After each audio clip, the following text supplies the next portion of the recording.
Hey guys, Shane here with etrailer.com. Today we're going to be taking a look at the best wiring options for your 2016 Subaru Crosstrek. Here on your left, we're going to have the Curt. Here in the center, we're going to have the Tekonsha. Here on your right side, we're going to have the Hopkins. Now all three of our wiring harnesses are going to be very similar. They're all going to mount the same way. Let's come over and take a closer look at our Curt. Our Curt is actually going to have a ground wire that we're going to have to mount where the other two we're not going to. All three of them are going to give us the 4-pole connection. It's going to give us our brake lights, our running lights, and our turn signals. You'll notice on the Curt how the wires are coming in each side of the converter box. With our Hopkins is going to do the same thing. With our Tekonsha, it's actually going to come out one end.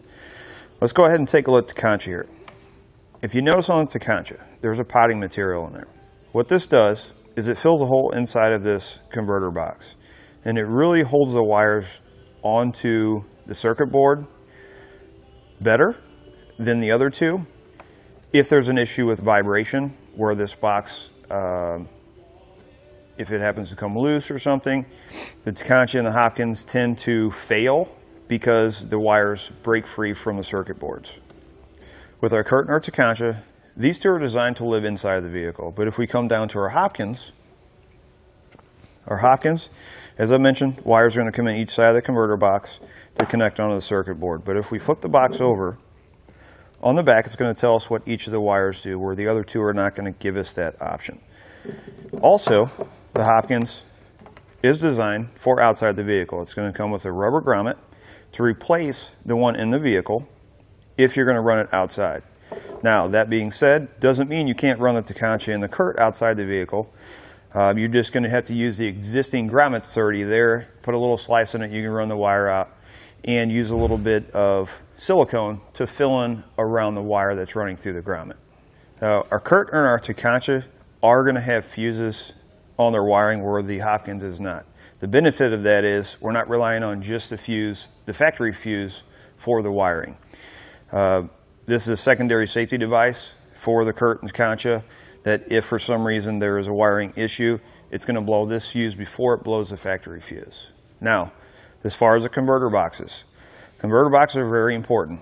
This is what is going to protect your factory wiring from any backfeed from the trailer if there's a wiring issue. With our Curt, we're going to have 3 amps per circuit for our stop and turn signal, 6 amps per circuit for our tail lights. Tekonsha, we're going to have 2.1 amps per circuit for our stop and turn signal, 5.6 amps per circuit for our taillights, and Hopkins does not offer that information.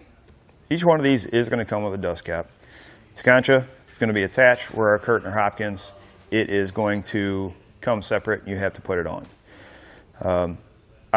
For my personal opinion, if I had to pick one for my Subaru, I'm going to go with Tekonsha. With the potting material inside the box, it's really going to hold up well against vibration, where with the Curt and the Hopkins, they tend to fail because they don't have that potting material holding those wires onto that circuit board really well. That's going to do it for a look at the best wiring options for your Subaru Crosstrek.